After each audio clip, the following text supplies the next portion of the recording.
I am filled with regret. I shouldn't have entered that place just for fun. My daughter's terrible fate was my doing. Even now, I can't shake off those horrifying words from my ears. 10. Su, Metsu.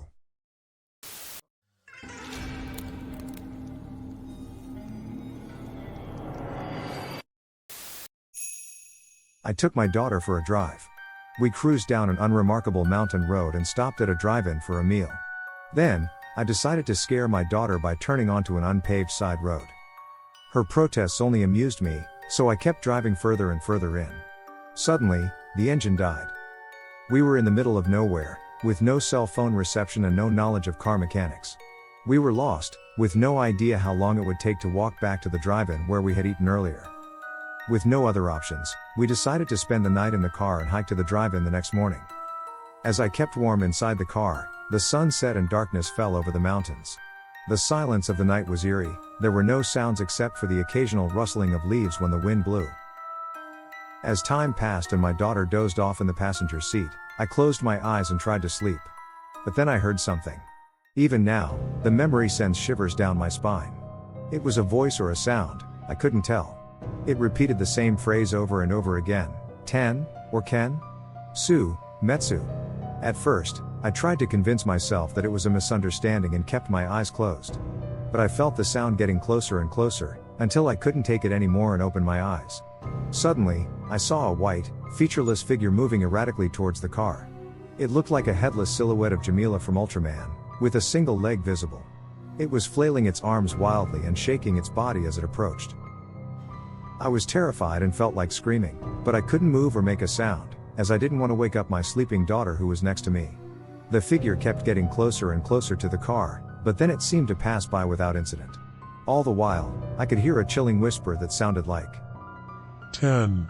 Su, Metsu. Over and over again.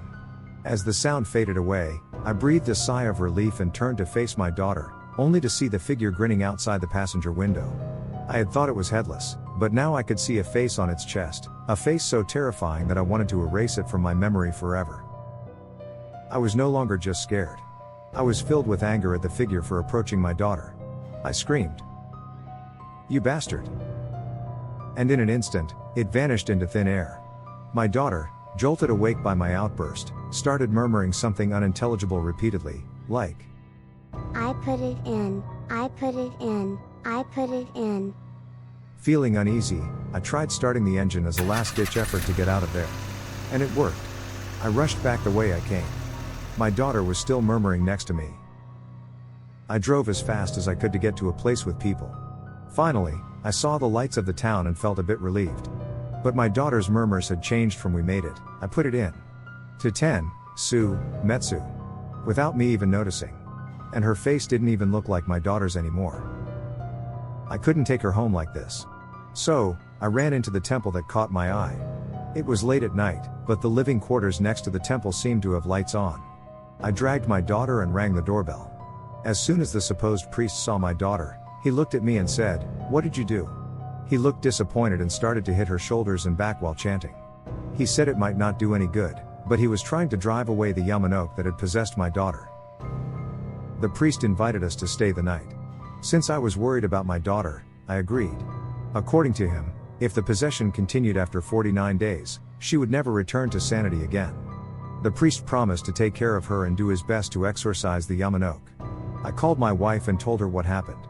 The priest said that if we had gone back home, the Yamanoke would have possessed my wife too.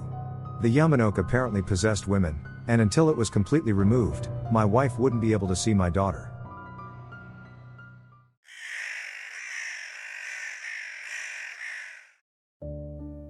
A week has passed, but my daughter is still at the temple. I go there every day to check on her, but she doesn't seem like herself anymore. She grins and stares at me with an unsettling gaze.